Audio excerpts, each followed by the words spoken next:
Bakal tayang perdana pada 17 November 2022 nanti, film Uti Dengkeke mengangkat kearifan lokal dan toleransi Sulawesi Utara dan Gorontalo.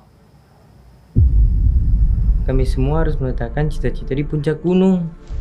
Segera tayang perdana di bioskop di Kota Manado, film Uti Dengkeke. Film produksi lokal Sulawesi Utara dengan mengangkat kearifan lokal dan toleransi umat beragama. Film yang diproduksi oleh Gema Production ini menghadirkan sejumlah artis papan atas Indonesia seperti Roy Martin, Gary Iskak, Mongol, hingga para influencer Manado, Didi Roa, dan Tante Lala.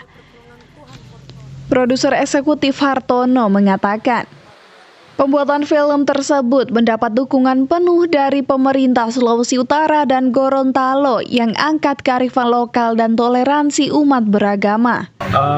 Khususnya pemerintah Gorontalo Manado, mereka sangat antusias, khususnya Bapak Nur dan Bupati di Gorontalo mendukung film ini. Bahkan per hari ini mereka membagi wifi ke sekolah untuk menonton film ini.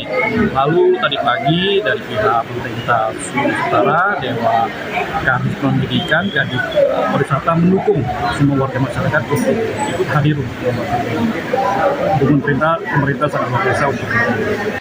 Sementara itu, Roni Immanuel atau sapaan akrab Mongol Stres menambahkan, film ini sangat layak untuk ditonton oleh warga Indonesia.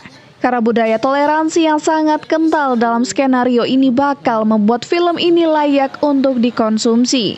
Dianggap provinsi paling damai, yang tidak ada konflik agama, tidak ada konflik budaya yang berbeda, justru ada sebagai provinsi yang saling menghargai atas kepercayaan dan budaya masing-masing. Film Uti Dengkeke bakal tayang perdana pada 17 November 2022 nanti di bioskop kesayangan Anda. Eka Putra, Kawanua TV. Berbagai informasi akan kami hadirkan usai jeda berikut, tetaplah bersama kami.